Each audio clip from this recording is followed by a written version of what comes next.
déjà eu l'honneur d'être finaliste pour ce prix en 2020 avec mon premier ouvrage.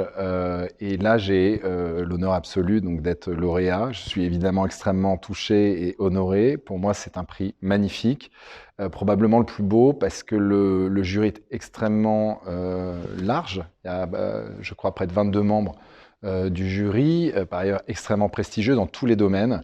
Donc évidemment, c'est un honneur. Et puis, ce qui, à mon sens, valorise énormément ce prix, c'est la qualité des finalistes.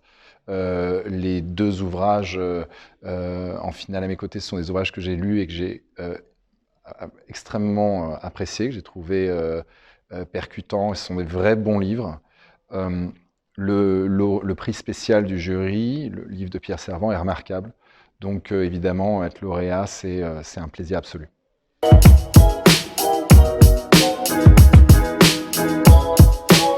Donc ce prix est très important déjà parce que je trouve que ce n'est pas évident de placer la question du djihadisme spontanément dans la catégorie géopolitique.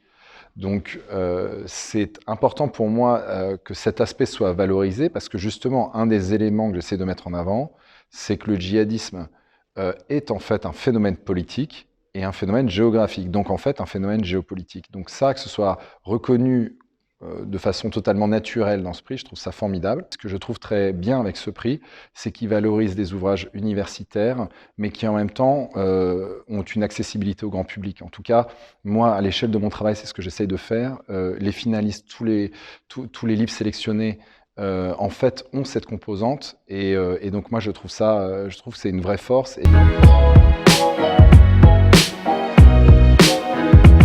Je suis chercheur à Sciences Po. Je viens de rentrer après avoir passé 2 ans et demi aux États-Unis, où j'ai enseigné notamment à l'université de Princeton. Et je travaille sur le djihadisme en Europe, en France notamment, en étant à l'origine plutôt spécialisé sur la Syrie et la guerre en Syrie. Donc c'est via la guerre en Syrie que j'ai commencé à m'intéresser à ce sujet. J'avais déjà publié ma thèse en 2020, donc c'était cet ouvrage « Le djihadisme français, quartier Syrie-prison ».